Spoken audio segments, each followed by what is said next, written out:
So if you clicked on this video, you probably already have an understanding of where you are in a position and you think to yourself that you're starting to feel comfortable, or you don't feel like you're as ambitious, or you feel stuck in a way, and you're just coasting. Like nothing's really moving in life, nothing's really like going bad, you're just coasting.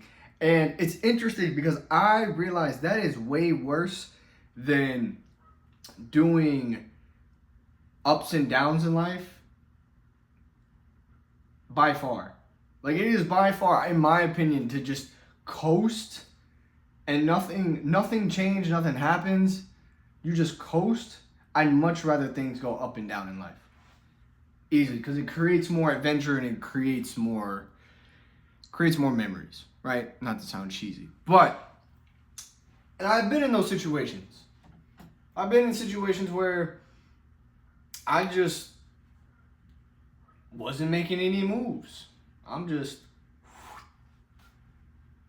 And when you get to points like that, it is very, very crucial that you have to be able to reflect upon it.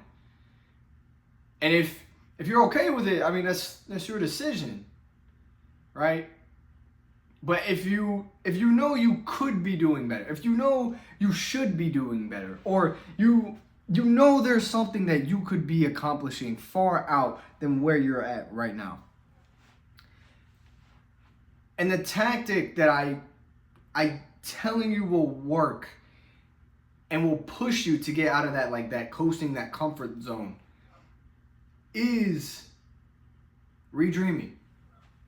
It sounds corny, but redream. I remember when I was starting to make good money when I first started working at the dealership, and I remember like when the money started coming in, I kept pushing, and then all of a sudden, like, I don't know what it was, just something just stopped for me. Like that ambition, that drive just stopped. And I don't know if it was because there was a disconnect with me and the dealership, like in terms of like feeling, I guess you would say, purposeful within the dealership. But there was a disconnect.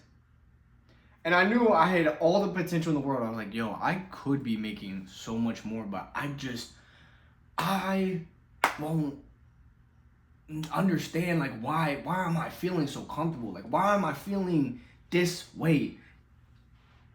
And I realized I stopped dreaming. I stopped thinking about my goals, my future. I stopped thinking about what there was possible for me.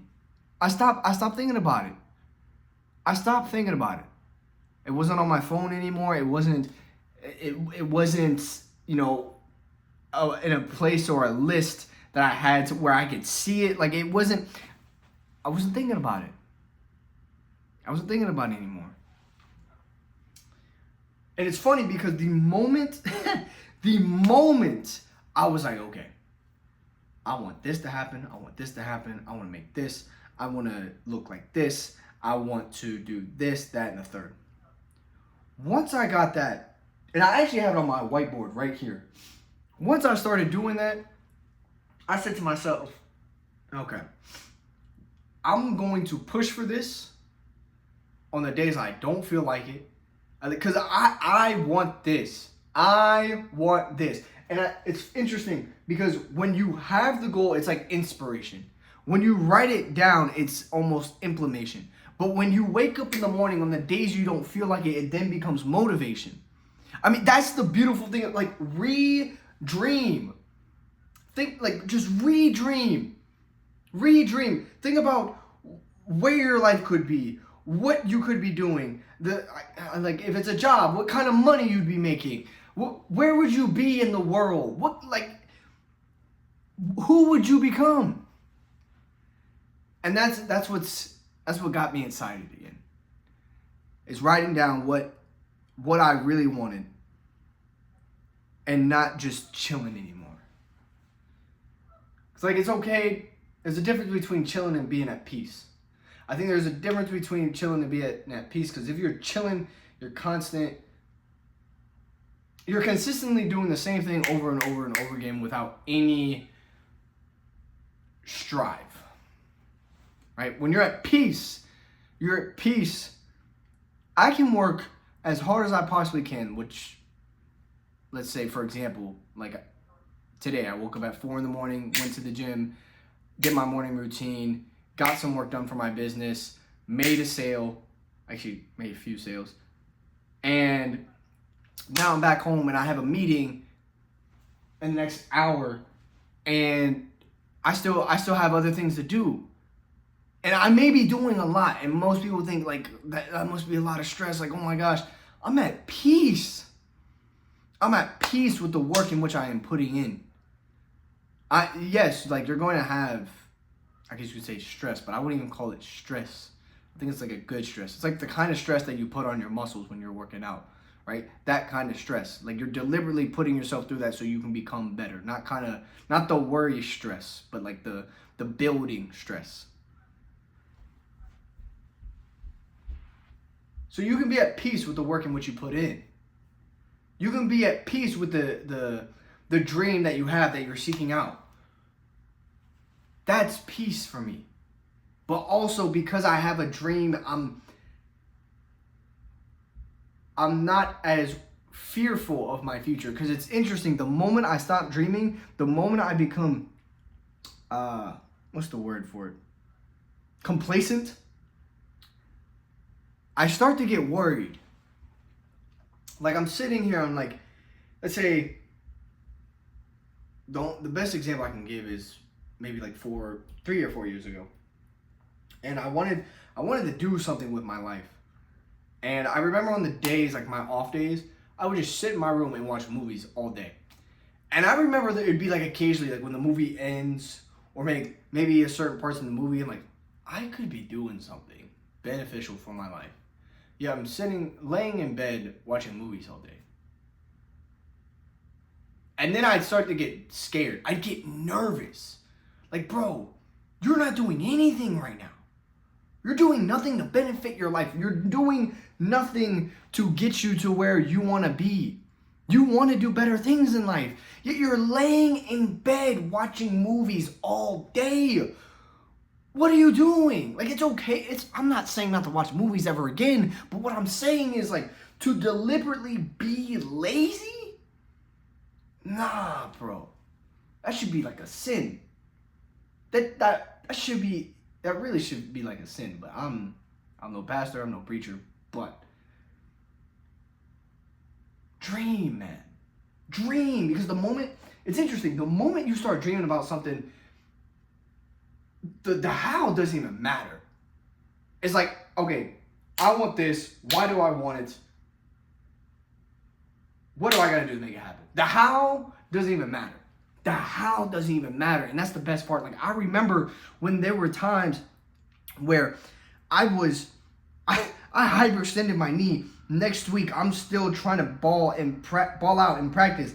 And I can't. And 6 weeks later, I'm not even fully healed. I go back on the field. I'm doing everything in my power. And my coach was like, look, I love your heart that you have, but I would hate to see you get hurt again. Like, I'm dreaming about going to college, bro, to play ball. And I can't because I hyperextended my knee and my knee's not healed. Like, the pain didn't matter. That's what happens when you dream. Like, the pain doesn't matter. So you gotta redream, man. You gotta redream, because the moment you redream, the how doesn't matter, the pain doesn't matter, the haters don't matter. Redream and just watch how excited you get in the morning. Like, I remember when my business partner and I, every single day we're grinding to get this business going to a certain number, or I guess you say a certain goal. And man, there would be days we were waking up 4 o'clock in the morning and we don't go to bed till 10, 11 o'clock at night. And then we wake up the next day, 4 hours of sleep, and we do the same thing for 3 days straight, finally we get a day where we at least get 6 hours of sleep and we still do it all over again. That's the kind of dream you gotta have, bro. Like oh my gosh. And I wish I could describe you that feeling. Some of you may have experienced it, but those of you who have never experienced, like, think about something. And I mean, like, you gotta think crazy. Like, so crazy that if it actually worked out, you would be sitting there like, how the did I get here? That's the kind of dream you gotta dream. Like, I'll tell you guys, okay? My biggest dream is to be able to teach the skills that I have developed across all different cultures, ethnicities, race, across the world. But I don't want to do it just like in different parts of the country. No, like I would love to teach people how to become better in other languages. I'm a big culture head. I'm a huge culture head. And I can just see myself in other parts of the world, whether it's Puerto Rico, Colombia, Brazil, Czech Republic, Turkey, Russia, Korea, Japan, China, Singapore, Australia, South Africa, Nigeria, Tanzania. Like, I can just see myself going there and being able to teach these people in their language, or even having the opportunity to speak to them in their language, right? I may not be able to do a presentation within their language, but what if I could just teach them certain skills and then be able to talk to them one-on-one as a normal human being, but in their language? I just think that would be so, that money can't put a price on that. Like that is real rich. That is rich. To being able to touch other people's lives, not just even like on an English, like anybody can do it in English, but could you imagine going around the world, speaking other languages and teaching people how to change their lives, becoming better? That's my dream, bro. And look, the money for me is inevitable. I've said this multiple times. I don't care because it's going to happen. It's going to be there. But could you imagine you have someone that is very successful, okay? And they're teaching you certain skills that you can develop to have a better life. And you get the opportunity to speak to them. But they don't understand you. Like they can't talk to you, right? They can't tell you like, hey, you've changed my life. I just wanted to know like one question, like how do you do such and such, or could you critique me on such and such, or what would you say to do in this situation? But they don't understand you. They need a translator. So the emotion isn't the same. Now just imagine you have the same opportunity, but the person you speak to, you're trying to speak English to, well, this is hard because most people probably speak English, but let's say it's somebody who speaks Spanish, right? And you go to speak Spanish, but your Spanish is broken, but they speak to you in English, and you're like, oh my gosh, thank God. Like the relief of, oh my gosh. It's very interesting how like a few words and sentences can easily make someone's day. Very interesting. Very, very interesting. But that's my dream. That is my dream. So I'm here to tell you, if you feel stuck, if you feel like you're in a place of constant, like there's no growth, there's no decelerate, like you're just chilling, but you know there's more out there for you. Like you know you could be doing so much better than where you're at now. You gotta redream. I don't care what it is. Maybe it's like you want to have a certain physique. Bro, look up some pictures of people who have that physique you're looking for. Screenshot it, Put it on like your home screen and make sure it's as a reminder. Write it down somewhere. And so that way it's just a constant reminder of, for one, why you got started, but why you need to keep going. Like, that's why I love watching YouTube videos of people in different parts of the world just vlogging, and maybe they don't speak the language, right? Maybe like they're in Colombia and they don't speak Spanish, or maybe they're in like Brazil and they don't speak Portuguese, or maybe they're in Nigeria and they don't speak Yoruba, right? But they're there. I won't say envious, but it's a joyful feeling. Like, it gets me excited because, like, yo, if I was there, I'd be speaking their language and we would just be having a good time. And my version of good time isn't drinking, smoking, none of that. It's just, my version of good time is just bonding with people. That is what keeps me going. That's my dream. So redream, and watch how more focused you get. Watch how more precise your day gets in terms of your actions, in terms of your disciplines, right? The way you think. Redream. And I can promise you, and I mean, like, when I say redream, I don't mean something like, yeah, you know, I kind of want to do this, I kind of want to do that. No, like, I mean, you gotta have that passion in your chest. You know, like, when you just get to talking about it, it gets you excited. I'm going to say this last and final thing, and this is probably to give you an idea of what I mean by the passion, or I guess you say the excitement you need to have when you redream. I remember it was me and two of my buddies.